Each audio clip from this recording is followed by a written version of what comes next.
Hi hello എല്ലാവർക്കും നമസ്കാരം. അപ്പോൾ നമ്മളിന്ന് വന്നിട്ടുള്ളത് നമ്മുടെ ചലഞ്ചിലെ 13ാമത്തെ ദിവസമാണ്. ഇന്ന് നമ്മൾ പഠിക്കാൻ പോകുന്നത് സ്വാതന്ത്ര്യാനന്തര ഇന്ത്യ എന്ന ടോപ്പിക്കിലെ ശാസ്ത്ര സാങ്കേതിക നേട്ടങ്ങളാണ്. അപ്പോൾ ഒരുപാട് പേര് നമ്മളുടെ ചാനലിലെ വീഡിയോസ് കാണുന്നുണ്ട്, പഠിക്കുന്നുണ്ട്. കുറേ നല്ല കമൻറ്റുകളും കണ്ടു. അപ്പോൾ നിങ്ങളുടെ കമൻറ്റുകളിൽ നിന്ന് മനസ്സിലായിട്ടുള്ളൊരു കാര്യം എന്ന് പറയുന്നത്, ഞാൻ വീഡിയോ ഇടുന്ന സമയം കൃത്യമായിട്ട് രാവിലെ ഒരേ സമയത്ത് തന്നെ ഇടുവാണെങ്കിൽ ഉപകാരമായിരുന്നു എന്ന് ധാരാളം പേര് അഭിപ്രായപ്പെട്ടിരുന്നു. എനിക്കും അത് നന്നായിട്ട് അറിയാം. പക്ഷേ എനിക്ക് സമയം കിട്ടാത്തത് കൊണ്ടാണ് അങ്ങനെ ചെയ്യാത്തത്. അപ്പോൾ നിങ്ങളൊരു കാര്യം ചെയ്യണം, ഇത് പഠിക്കുമ്പോൾ ഒരു ദിവസമെങ്കിലും പുറകിലാക്കി പഠിക്കാൻ നിൽക്കണം. അതായത് ഇന്ന് 13ാമത്തെ ക്ലാസ്സാണ് ഇടുന്നതെങ്കിൽ അത് ഇന്ന് പഠിക്കേണ്ട, നാളെ. ഓക്കെ. അപ്പോൾ ഞാൻ പോകുന്നതിൻ്റെ ഒരു ദിവസം പുറകിലാണ് നിങ്ങൾ വരുന്നതെങ്കിൽ നിങ്ങൾക്ക് രാവിലെ എഴുന്നേൽക്കുമ്പോൾ തന്നെ അത് ഓൾറെഡി ചാനലിൽ അപ്ലോഡഡ് ആണല്ലോ. അപ്പോൾ അങ്ങനെ പഠിക്കാനായിട്ട് സാധിക്കും. അപ്പോൾ എങ്ങനെയായാലും നമുക്ക് പഠിക്കുക, മാർക്ക് മേടിക്കുക എന്നുള്ളതാണല്ലോ ഉദ്ദേശം. അപ്പോൾ എല്ലാവരും പഠിക്കുന്നുണ്ടെന്നാണ് വിചാരിക്കുന്നത്. എത്രയും പെട്ടെന്ന് നമുക്ക് വീഡിയോയിലേക്ക് പോകാം. അപ്പോൾ നമ്മൾ ഏറ്റവും ആദ്യം പഠിക്കാൻ പോകുന്നത് ഇന്ത്യയിലെ പ്രധാനപ്പെട്ട ആണവ നിലയങ്ങളെക്കുറിച്ചാണ്. ആണവ നിലയങ്ങൾ എവിടെ സ്ഥിതി ചെയ്യുന്നു എന്നുള്ളത് PSC നിരന്തരം ആവർത്തിക്കാറുള്ളതാണ്. അപ്പോൾ താരാപൂർ മഹാരാഷ്ട്രയിലാണ്, കൂടംകുളം തമിഴ്നാട്, കൽപ്പാക്കം തമിഴ്നാട്, റാവത്തുപട്ട രാജസ്ഥാൻ, കാക്രപ്പാറ ഗുജറാത്ത്, കൈഗ കർണാടക, നറോറ ഉത്തർപ്രദേശ്. നറോറ ഉത്തർപ്രദേശിലെ ബുലന്ദ്ഷഹർ ജില്ലയിലാണ് സ്ഥിതി ചെയ്യുന്നത്. ഇന്ത്യയുടെ ശാസ്ത്ര സാങ്കേതിക ഗവേഷണ സമിതിയുടെ പദ്ധതികൾക്ക് നേതൃത്വം നൽകിയത് ഹോമി ജഹാംഗീർ ബാബ, SN ഭട്നാഗർ ഇവരൊക്കെ ചേർന്നിട്ടാണ്. ഹോമി ജഹാംഗീർ ബാബ നേതൃത്വം നൽകുന്ന സ്ഥാപനങ്ങളാണ് Tata institute of fundamental research, Indian ആണവോർജ commission. ഇനി ഇന്ത്യൻ ആണവോർജത്തിൻ്റെ പിതാവ് ഹോമി ജഹാംഗീർ ബാബയാണ്. ഇന്ത്യൻ അണുബോംബിൻ്റെ പിതാവ് Raja Ramanna. 1948 April 15 Indian atomic energy act നിലവിൽ വരുന്നത്. 1948 April 15 Indian atomic energy act. അടുത്തത് DAE, department of atomic energy. ഈ ഡിപ്പാർട്ട്മെൻറ്റ് ഓഫ് അറ്റോമിക് എനർജി രൂപീകരിച്ചത് 1954 ഓഗസ്റ്റ് 3 അതിൻ്റെ ആസ്ഥാനം മുംബൈയാണ്. ഈ DAEയുടെ ചുമതല വഹിക്കുന്നത് പ്രധാനമന്ത്രിയായിരിക്കും. അപ്പോൾ ഡിപ്പാർട്ട്മെൻറ്റ് ഓഫ് അറ്റോമിക് എനർജി രൂപീകരിച്ച വർഷം 1954 ഓഗസ്റ്റ് 3. ഇനി ഇന്ത്യയുടെ ആണവ പരീക്ഷണങ്ങളാണ്. ഇന്ത്യയുടെ ആദ്യത്തെ ആണവ പരീക്ഷണം 1974 1974 ഇന്ദിരാഗാന്ധിയായിരുന്നു അപ്പോഴത്തെ പ്രധാനമന്ത്രി. ബുദ്ധൻ ചിരിക്കുന്നു, ഇതായിരുന്നു ആദ്യത്തെ ആണവ പരീക്ഷണത്തിൻ്റെ രഹസ്യനാമം. ഇനി രണ്ടാമത്തെ ആണവ പരീക്ഷണം 1998 മെയ് 11, 13 തീയതികളിലാണ് നടത്തിയത്. ഓപ്പറേഷൻ ശക്തി എന്ന് പറയുന്നത് എന്താണ്? ഓപ്പറേഷൻ ശക്തി ഇന്ത്യയുടെ രണ്ടാമത്തെ ആണവ പരീക്ഷണത്തിൻ്റെ രഹസ്യനാമമായിരുന്നു ഓപ്പറേഷൻ ശക്തി. ഓപ്പറേഷൻ ശക്തിക്ക് മറ്റൊരു പേരും കൂടിയുണ്ട്, ബുദ്ധൻ വീണ്ടും ചിരിക്കുന്നു. അപ്പോൾ ഈ രണ്ടാമത്തെ ആണവ പരീക്ഷണത്തിൻ്റെ പേരുകളാണ് ഓപ്പറേഷൻ ശക്തി, ബുദ്ധൻ വീണ്ടും ചിരിക്കുന്നു. ഇനി വാജ്പേയി ആണ് രണ്ടാം ഘട്ട ആണവ പരീക്ഷണം നടത്തിയ സമയത്ത് പ്രധാനമന്ത്രി. ഇന്ത്യയിൽ ഇന്ന് സ്ഥിതി ചെയ്യുന്നതിൽ വെച്ചിട്ട് ഏറ്റവും വലിയ ആണവ നിലയമാണ് താരാപൂർ. ആദ്യത്തെ ആണവ നിലയം താരാപൂറാണ്, ഏറ്റവും വലുതും താരാപൂർ തന്നെയാണ്. 1969 October 28 Tarapur atomic power station നിലവിൽ വരുന്നത്. 1969 ഒക്ടോബർ 28. നേരത്തെ നമ്മൾ ആണവ നിലയങ്ങൾ പറഞ്ഞതായിരുന്നു കൈഗ ആണവ നിലയം. ഈ ആണവ നിലയത്തിൽ കാളി നദിയുടെ സമീപത്താണ് കൈഗ ആണവ നിലയമുള്ളത്. അപ്പോൾ ചോദ്യം വരാം, കൈഗ ആണവ നിലയത്തിൻ്റെ സമീപത്തോട് ഒഴുകുന്ന നദി കാളി നദി. ഇനി 962 ദിവസം തുടർച്ചയായി പ്രവർത്തിച്ച് ലോക റെക്കോർഡ് നേടിയ ഇന്ത്യയിലെ ആണവ നിലയമാണ് കൈഗ. കൂടംകുളം ആണവ നിലയത്തെക്കുറിച്ച് നമ്മൾ പഠിച്ചിരുന്നു അല്ലേ? കൂടംകുളം തമിഴ്നാട്ടിലാണ്, തമിഴ്നാട്ടിലെ തിരുനെൽവേലിയിലാണ്. ഇനി അതിൽ നമ്മൾ ഉപയോഗിക്കുന്ന യുറേനിയം സമ്പുഷ്ട യുറേനിയമാണ്, ഇന്ധനമായിട്ട് ഉപയോഗിക്കുന്ന സമ്പുഷ്ട യുറേനിയമാണ്, യുറേനിയം 235. ഇനി ഈ ഒരു കൂടംകുളം ആണവ നിലയത്തിന് സഹായം സഹകരിക്കുന്ന രാജ്യം റഷ്യ. കൂടംകുളം പദ്ധതി ഒപ്പുവെച്ചത് 1988 നവംബർ 20 രാജീവ് ഗാന്ധിയും മിഖായിൽ ഗോർബച്ചേവുമായിരുന്നു. അന്നത്തെ റഷ്യൻ പ്രസിഡൻ്റായിരുന്ന മിഖായിൽ ഗോർബച്ചേവുമായിരുന്നു ഇതിൽ ഒപ്പുവെച്ചിട്ടുള്ളത്. ഇനി കൂടംകുളം റിയാക്ടറിൽ ഉപയോഗിച്ചിരുന്ന മോഡറേറ്റർ ഏത്? മൃദുജലം, ലൈറ്റ് വാട്ടറാണ് കൂടംകുളം റിയാക്ടറിൽ ഉപയോഗിച്ചിരിക്കുന്നത്. അതുപോലെ കൂടംകുളം പദ്ധതിയുടെ നിർമ്മാണത്തിനെതിരെ രംഗത്ത് വന്ന നേതാവ് SP ഉദയകുമാറാണ്. SP ഉദയകുമാർ. ഇനി ആണവ റിയാക്ടറുകളെ കുറിച്ചിട്ടാണ് പറയാൻ പോകുന്നത്. ഇന്ത്യയിലെ ആദ്യത്തെ ആണവ റിയാക്ടറാണ് അപ്സര. ഏഷ്യയിലെ തന്നെ ആദ്യത്തെ ആണവ റിയാക്ടറാണ് അപ്സര. 1956 ഓഗസ്റ്റ് 4-നാണ് ഈ റിയാക്ടർ നിലവിൽ വരുന്നത്. 2009 ഇത് നിർത്തലാക്കുകയും ചെയ്തിട്ടുണ്ട്. ഇനി ഇതൊരു സ്വിമ്മിംഗ് പൂൾ ടൈപ്പ് അല്ലെങ്കിൽ ഇന്ത്യയിലെ swimming pool type research reactor എന്നറിയപ്പെടുന്നത് അപ്സര U ആണ്. അപ്സര സ്ഥിതി ചെയ്യുന്ന സ്ഥലം ട്രോംബെ. ഇന്ത്യയിലെ രണ്ടാമത്തെ ആണവ റിയാക്ടറാണ് സിറസ്. 1960 ജൂലൈ 10-നാണ്. ട്രോംബെ തന്നെയായിരുന്നു അതിൻ്റെ ആസ്ഥാനം. ഇനി അത് നിർത്തലാക്കിയിട്ടുള്ളതാണ് സിറസ്. പൂർണ്ണമായും പ്രവർത്തനം നിർത്തലാക്കിയ ഒരു ആണവ റിയാക്ടറാണ് സിറസ്. 2010-ലാണ് പ്രവർത്തനവിരമാക്കിയത്. 100 മെഗാവാട്ട് ശേഷിയുള്ള ഇന്ത്യയുടെ ആണവ റിയാക്ടറാണ് ധ്രുവ. 100 മെഗാവാട്ട് ശേഷിയാണുള്ളത്. ഇന്ത്യയിലെ ഏറ്റവും വലിയ ന്യൂക്ലിയർ റിസർവ് റിയാക്ടർ ധ്രുവയാണ്, മുംബൈ. ഇനി ഈ ധ്രുവ റിയാക്ടറിന് പേര് നൽകിയ മുൻ ഇന്ത്യൻ രാഷ്ട്രപതിയുണ്ട്, ഗ്യാനി സെയിൽ സിംഗ് ആയിരുന്നു അത്, ഗ്യാനി സെയിൽ സിംഗ്. ഇനി കുറച്ച് ആണവോർജ സ്ഥാപനങ്ങൾ നോക്കാം. Heavy water board HWB, nuclear fuel complex NFC, board of radiation and isotope technology Britt, BRIT Britt. ഇത്രയാണ് ഫുൾ ഫോം. ബ്രിട്ടിൻ്റെ ഫുൾ ഫോം ഒന്നുകൂടി പറയാം, board of radiation and isotope technology. ഇനി നമുക്ക് ഓരോന്ന് നോക്കാം. HWB അതായത് ഹെവി വാട്ടർ ബോർഡാണ്, അത് മുംബൈ ആണ്. NFC ന്യൂക്ലിയർ ഫ്യൂവൽ കോംപ്ലക്സ്, അത് ഹൈദരാബാദാണ്. ഇനി Britt board of radiation and isotope technology, അത് നവി മുംബൈയിലാണ്. അടുത്തത് NPCIL nuclear power corporation of India limited. ഇത് 1987-ലാണ് സ്ഥാപിതമായത്. അറ്റോമിക് പവർ സ്റ്റേഷനെ നിയന്ത്രണ ചുമതലയുള്ള സ്ഥാപനമാണ് NPCIL. ഇന്ത്യയിലെ ആണവ സ്ഥാപനങ്ങളുടെ നിർമ്മാണവും പ്രവർത്തനവും നിയന്ത്രിക്കുന്ന സ്ഥാപനമാണ് NPCIL മുംബൈ. ഇനി UCIL uranium corporation of India limited. Uranium അയിരുകളുടെ ഖനനവുമായി ബന്ധപ്പെട്ട പ്രവർത്തനങ്ങളുടെ നിയന്ത്രണത്തിന് വേണ്ടി സ്ഥാപിതമായ സ്ഥാപനമാണ് UCIL. ജാദുഗുഡ അല്ലെങ്കിൽ ജാർഖണ്ഡിലെ ജാദുഗുഡയാണ് ഇതിൻ്റെ ആസ്ഥാനം. 1967 ഒക്ടോബർ 4-ന് UCIL സ്ഥാപിതമായി. ഇനി ECIL electronic corporation of India limited, അത് ഹൈദരാബാദാണ് അതിൻ്റെ ആസ്ഥാനം. 1967-ലാണ് അത് സ്ഥാപിതമായത്. ആണവ മേഖലയിലുണ്ടായ കുറച്ച് ദുരന്തങ്ങളാണ് 3 മൈൽ ഐലൻഡ് ദുരന്തം, അതുപോലെ ചെർണോബിൽ ഐലൻഡ്.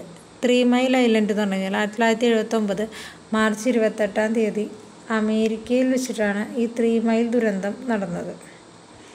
ഇനി അടുത്തത് ചെർണോബിൽ ഐലൻഡ്. 1986 ഏപ്രിൽ 26-ാം തീയതിയാണ് ചെർണോബിൽ ഐലൻഡ് ദുരന്തം നടന്നത്. രാജ്യം ഉക്രൈൻ. അടുത്തത് ഫുക്കുഷിമ ആണവ ദുരന്തം 2011 മാർച്ച് 11-നാണ് ജപ്പാനിലാണ് ഉണ്ടായത്. ഇനി DRDOനെ കുറിച്ച് നോക്കാം. Full form defence research and development organisation. ഇത് നമ്മുടെ ന്യൂഡൽഹിയാണ് ഇതിൻ്റെ ആസ്ഥാനം. ഈ സ്ഥാപനം ന്യൂഡൽഹിയിലാണുള്ളത്. ഇന്ത്യയിൽ മിസൈലുകൾ, ടാങ്കുകൾ, അന്തർവാഹിനികൾ എന്നിവ വികസിപ്പിച്ചെടുക്കുന്ന ഗവേഷണ സ്ഥാപനമാണ് DRDO.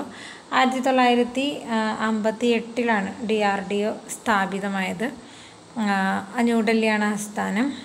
അതുപോലെ DRDOയുടെ ആപ്തവാക്യമാണ് strength's origin is in science. ശക്തിയുടെ ഉദ്ഭവം ശാസ്ത്രമാണ്. DRDOയുടെ നിലവിലെ ചെയർമാൻ ഡോക്ടർ സമീർ വി കമ്മത്താണ്. ഇനി അഗ്നി, പൃഥ്വി, ആകാശ്, വരുണാസ്ത്ര അങ്ങനെ ധാരാളം മിസൈലുകൾ സ്ഥാപിച്ച സ്ഥാപനമാണ് DRDO. ദിവ്യചക്ഷു അഥവാ ഡിവൈൻ ഐ അത് DRDO വികസിപ്പിച്ചെടുത്ത ഒരു തെർമൽ ഇമേജിംഗ് റഡാറാണ്. അതായത് ചുവരിൻ്റെ അപ്പുറത്തുള്ള വസ്തുക്കൾ ദൃശ്യമാകുന്ന തെർമൽ ഇമേജിംഗ് റഡാറാണ് ദിവ്യചക്ഷു ഡിവൈൻ ഐ. DRDOയുടെ ആദ്യത്തെ വനിതാ ഡയറക്ടർ ജനറൽ ജെ മഞ്ജുളയാണ്. കെ മഞ്ജുളയല്ല കേട്ടോ, കെ തെറ്റെഴുതിയെന്നാണ്, ജെ മഞ്ജുള. നമ്മുടെ കുറച്ച് വിമാനവാഹിനി കപ്പലുകൾ നോക്കാം. INS വിക്രാന്ത് ബ്രിട്ടീഷ് റോയൽ നേവിയിൽ നിന്നും ഇന്ത്യ വാങ്ങി നിർമ്മാണം പൂർത്തിയാക്കിയ വിമാനവാഹിനി കപ്പലാണ് INS വിക്രാന്ത് R11. ഇനി ഇന്ത്യൻ നാവികസേനയിലേക്ക് കമ്മീഷൻ ചെയ്ത ആദ്യത്തെ വിമാനവാഹിനി കപ്പലും കൂടിയാണ് INS വിക്രാന്ത് 11. അതുപോലെ 1971 ഇന്തോ പാകിസ്ഥാൻ യുദ്ധത്തിൽ നാവിക ഉപരോധം നടപ്പാക്കുന്നതിൽ പ്രധാന പങ്കുവഹിച്ച വിമാനവാഹിനി കപ്പലാണിത്. 2012 വരെ നേവൽ മ്യൂസിയമായി പ്രവർത്തിച്ച ഒരു കപ്പലാണ് INS വിക്രാന്ത് R11. 2014 ഇത് പൊളിച്ച് ലേലത്തിൽ വിൽക്കുകയാണ് ഉണ്ടായത്. ഇനി അടുത്തത് INS വിരാട്. അത് ഒഴുകുന്ന മ്യൂസിയമായി സംരക്ഷിക്കാൻ പോകുന്ന വിമാനവാഹിനി കപ്പലാണ് INS വിരാട്. ഒഴുകുന്ന മ്യൂസിയമായിട്ട് സംരക്ഷിക്കാനാണ് വിചാരിക്കുന്നത്. ഇനി INS വിക്രമാദിത്യ റഷ്യയിൽ നിന്നും പുതുക്കി പണിത ശേഷം ഇന്ത്യ വാങ്ങിയ വിമാനവാഹിനി കപ്പലാണ് INS വിക്രമാദിത്യ. അഡ്മിറൽ ഗോർഷ്കോവ് എന്നത് അറിയപ്പെടുന്നുണ്ട്. INS വിക്രമാദിത്യ കമ്മീഷൻ ചെയ്തത് 2013 നവംബർ 16 ആന്റണി ആയിരുന്നു കമ്മീഷൻ ചെയ്തത്. 2013 നവംബർ 16 INS വിക്രമാദിത്യ കമ്മീഷൻ ചെയ്തത്. ഇനി INS വിക്രമാദിത്യ ഇന്ത്യൻ നാവികസേനയ്ക്ക് സമർപ്പിച്ചത് 2014 ജൂൺ 14 ഇന്ത്യ തദ്ദേശീയമായി നിർമ്മിച്ച ആദ്യത്തെ യുദ്ധ ടാങ്കാണ് വിജയാനന്ദ. അതുപോലെ മുന്ദ്ര എന്ന് പറയുന്നത് ഇന്ത്യയുടെ ആദ്യത്തെ ആളില്ലാ ടാങ്കാണ്. DRDO വികസിപ്പിച്ചെടുത്തതാണ് മുന്ദ്ര. അതുപോലെ ഇന്ത്യയിൽ യുദ്ധ ടാങ്കുകളുടെ നിർമ്മാണം കേന്ദ്രീകരിച്ചിരിക്കുന്നത് ആവടിയാണ്, തമിഴ്നാടാണ്. ഇന്ത്യയിൽ നിലവിൽ വന്ന പുതിയ നേവൽ എയർബേസ് INS കൊഹസ. ഇനി ഇന്ത്യയിൽ നിർമ്മിച്ച ഏറ്റവും വലിയ യുദ്ധക്കപ്പലാണ് INS ചെന്നൈയുടെ ആപ്തവാക്യം ശത്രു സംഹാരം. ഇനി കൊൽക്കത്ത ക്ലാസ് യുദ്ധക്കപ്പലുകളിൽ മൂന്നാമത്തെ കപ്പലാണ് INS ചെന്നൈ. അതായത് INS കൊൽക്കത്തയാണ് ആദ്യത്തെ കപ്പൽ, രണ്ടാമത്തത് INS കൊച്ചി, മൂന്നാമത്തത് INS ചെന്നൈ. ഇനി INS സാവിത്രി ഹിന്ദുസ്ഥാൻ ഷിപ്പ്യാർഡിൽ നിർമ്മിച്ച ആദ്യത്തെ ഇന്ത്യൻ യുദ്ധക്കപ്പലാണ് INS സാവിത്രി. ഇനി INS ബംഗാരം അത്യാധുനിക വാർത്താവിനിമയ സംവിധാനങ്ങളുള്ള നാവികസേനയുടെ അതിവേഗ ആക്രമണ കപ്പലാണ് INS ബംഗാരം. അതുപോലെ INS ഗോദാവരി 2018 ഡീകമ്മീഷൻ ചെയ്ത ഇന്ത്യയിലെ ആദ്യത്തെ തദ്ദേശ നിർമ്മിത യുദ്ധക്കപ്പലാണ് INS ഗോദാവരി.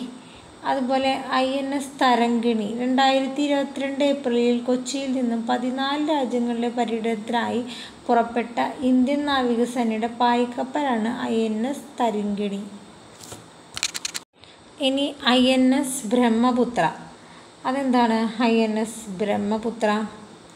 കുതിക്കുന്ന കണ്ടാമൃഗം എന്നറിയപ്പെടുന്ന ഇന്ത്യൻ കപ്പലാണ് INS ബ്രഹ്മപുത്ര, കുതിക്കുന്ന കണ്ടാമൃഗം. ഇനി INS സർവേക്ഷക് സൗരോർജത്തിൽ പ്രവർത്തിക്കുന്ന ഇന്ത്യയിലെ ആദ്യത്തെ യുദ്ധക്കപ്പലാണ്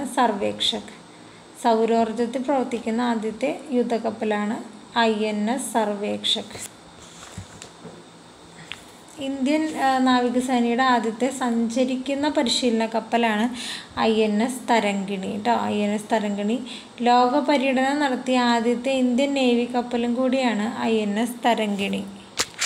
ഇനി സാഗർ പരിക്രമ, അതായത് സാഗർ പരിക്രമയുടെ ആദ്യഘട്ടം പൂർത്തിയാക്കിയ ഇന്ത്യൻ നാവികസേന കമാൻഡർ ദിലീപ് ദേണ്ഡെ ആരുടെയും സഹായം കൂടാതെ ഒറ്റയ്ക്ക് പായ്ക്കപ്പലിൽ നിർത്താതെയുള്ള ലോക പര്യടനം പൂർത്തിയാക്കിയ ഇന്ത്യൻ നാവിക ഉദ്യോഗസ്ഥനാണ് അഭിലാഷ് ടോമി. അതുപോലെ INSV മാദേയി ദിലീപ് ദോണ്ഡെയും അഭിലാഷ് ടോമിയെയും ലോക പര്യടനത്തിനായി ഉപയോഗിച്ച പായ്ക്കപ്പലാണ് INSV മാതേയി. ഇവർ രണ്ടുപേരും ലോക പര്യടനത്തിന് പോയപ്പോൾ ഉപയോഗിച്ച പായ്ക്കപ്പലാണ് INS Mhadei, Indian naval sailing vessel. അടുത്തത് അന്തർവാഹിനികളാണ്. INS ഷൽക്കി. ഇന്ത്യയിൽ നിർമ്മിച്ച ആദ്യ അന്തർവാഹിനിയാണ് INS ഷൽക്കി. അതുപോലെ ഇന്ത്യയുടെ ആദ്യത്തെ ആണവ അന്തർവാഹിനിയാണ് INS ചക്ര. ഈ INS ചക്ര റഷ്യയിൽ നിന്നും വാങ്ങിയതാണ്. ഇനി INS അരിഹന്ത്. ഇന്ത്യ തദ്ദേശീയമായി വികസിപ്പിച്ച് കമ്മീഷൻ ചെയ്ത ആദ്യത്തെ ആണവ അന്തർവാഹിനിയാണ് INS അരിഹന്ത്. അതുപോലെ ഇന്ത്യ തദ്ദേശീയമായി നിർമ്മിക്കുന്ന രണ്ടാമത്തെ ആണവ അന്തർവാഹിനിയാണ് INS അരിഘട്ട്. ഇനി INS സിന്ധു രക്ഷക്. അതായത് അന്തർവാഹിനിയിൽ സഞ്ചരിച്ച ആദ്യ ഇന്ത്യൻ രാഷ്ട്രപതിയാണ് doctor APJ Abdul Kalam. INS Sindhu Rakshak 2006 ഫെബ്രുവരി 3. ഇനി INS സിന്ധു രക്ഷക് മുംബൈ തീരത്ത് വെച്ച് തീ പിടിച്ച് മുങ്ങിയ ഇന്ത്യൻ നേവിയുടെ റഷ്യൻ നിർമ്മിത ഡീസൽ ഇലക്ട്രിക് അന്തർവാഹിനി കപ്പലാണ് INS സിന്ധു രക്ഷക്. ഇനി INS കുർസുര.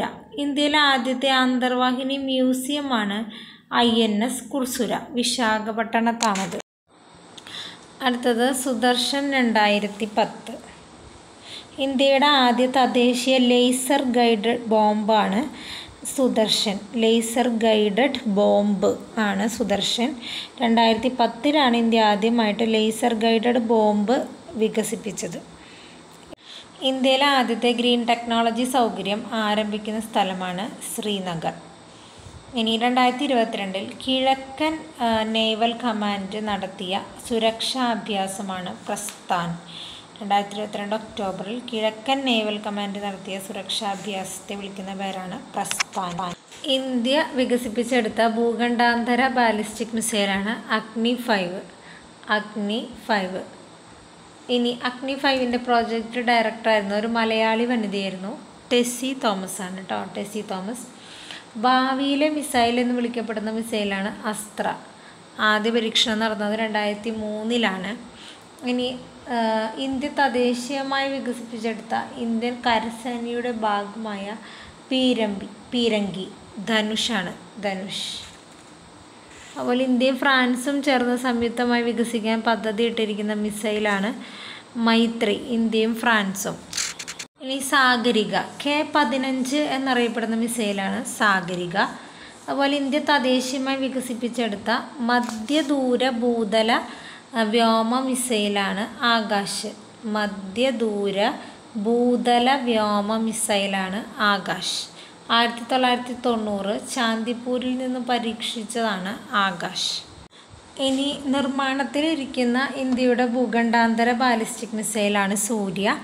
അഗ്നി 6 എന്നാണിത് അറിയപ്പെടുന്നത്. ഇനി പ്രളയ്. അതായത് ഇന്ത്യ തദ്ദേശീയമായി വികസിപ്പിച്ച മിസൈലുകളുടെ ആക്രമണത്തെ അതിജീവിക്കാൻ കഴിവുള്ള പുതിയ ബാലിസ്റ്റിക് മിസൈലാണ് പ്രളയ്. ഇനി 2018 കേരളത്തിലെ പ്രളയബാധിത മേഖലകളിൽ ഇന്ത്യൻ സേന കുറച്ച് രക്ഷാപ്രവർത്തനങ്ങൾ നടത്തിയിട്ടുണ്ട്. ആ രക്ഷാപ്രവർത്തനങ്ങളുടെ പേരുകളാണ് കൊടുത്തിട്ടുള്ളത്. Operation Sahayog, operation Madad, operation കരുണ, ഓപ്പറേഷൻ ജലരക്ഷ. അതിൽ ഓപ്പറേഷൻ സഹയോഗ് ആർമിയുടെ രക്ഷാപ്രവർത്തനമായിരുന്നു. ഓപ്പറേഷൻ മദദ് നേവിയുടെ ആയിരുന്നു. ഓപ്പറേഷൻ കരുണ വ്യോമസേന. Operation ജലരക്ഷ Kerala police. Operation Nisthar 2018 യമനിലെ സൊഗോത്ര ദ്വീപിൽ അകപ്പെട്ട 38 ഇന്ത്യക്കാരെ രക്ഷപ്പെടുത്തിയ ഇന്ത്യൻ നേവിയുടെ നീക്കമാണ് ഓപ്പറേഷൻ നിസ്റ്റാർ. ഇനി ഈ ഓപ്പറേഷൻ സമുദ്രസേതു. COVID-19 തുടർന്ന് വിദേശത്തകപ്പെട്ട ഇന്ത്യക്കാരെ തിരിച്ചെത്തിക്കുന്നതിനായുള്ള ഇന്ത്യൻ നാവികസേനയുടെ സൈനിക നടപടിയാണ് ഓപ്പറേഷൻ സമുദ്രസേതു. അപ്പോൾ ഇത്രയാണ് നമുക്ക് ഈ ടോപ്പിക്കിൽ പഠിക്കാനുള്ളത്.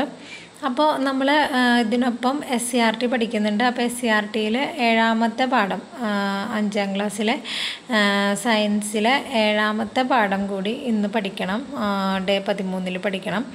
ഇനി എനിക്ക് പറയാനുള്ളത്, നമ്മൾ കുറേ പേര് പറഞ്ഞിട്ടുള്ളതായിരുന്നു അവർക്ക് കൃത്യസമയത്ത് വീഡിയോ ഇടാത്തത് കൊണ്ട് അവർക്കത് കിട്ടുന്നില്ല എന്നുള്ള ഒരു അഭിപ്രായം. അപ്പോൾ അതിന് ഒരു സൊല്യൂഷനാണ് ഞാൻ പറഞ്ഞു തന്നത്. കാരണം രാവിലെ നേരത്തെ എഴുന്നേറ്റ് പഠിക്കുന്നവർക്ക് ആ സമയത്ത് കിട്ടണമല്ലോ. അപ്പോൾ ഞാൻ കുറച്ച് വൈകിട്ട് ഇടുമ്പോൾ അവർക്ക് ബുദ്ധിമുട്ടായിരിക്കും. അപ്പോൾ അതുകൊണ്ട് ഞാൻ ഇടുന്നതിന് 1-2 ദിവസം പുറകിലായിട്ട് നിങ്ങൾ പഠിച്ചാൽ മതി. ഇപ്പോൾ 13-ാമത്തെ ദിവസം ഞാൻ ഇടുമ്പോൾ നിങ്ങളത് അടുത്ത ദിവസം പഠിച്ചാൽ മതി. ഓക്കെ, അപ്പോൾ നിങ്ങൾക്ക് എൻ്റെ ഒപ്പം എത്താനായിട്ട് സാധിക്കും. അപ്പോൾ ഇത്രയേ ഉള്ളൂ. അപ്പോൾ എല്ലാവർക്കും ഇഷ്ടപ്പെട്ടെന്ന് വിചാരിക്കണം. ഇനി ഈ ഒരു ടോപ്പിക്കിൽ ധാരാളം ചോദ്യങ്ങൾ വരാറുണ്ട്. അത് കറണ്ട് അഫെയർസ് ആയിട്ടാണ് വരാറുള്ളത്. കൂടുതലും കറണ്ട് ആയിട്ടുള്ള ചോദ്യങ്ങൾ, പിന്നെ ബേസിക് ആയിട്ടുള്ള കുറച്ച് ഡീറ്റെയിൽസ്, അത്രയാണ് പഠിക്കേണ്ട ആവശ്യം ഉള്ളത്. അപ്പോൾ വീണ്ടും കാണാം. താങ്ക്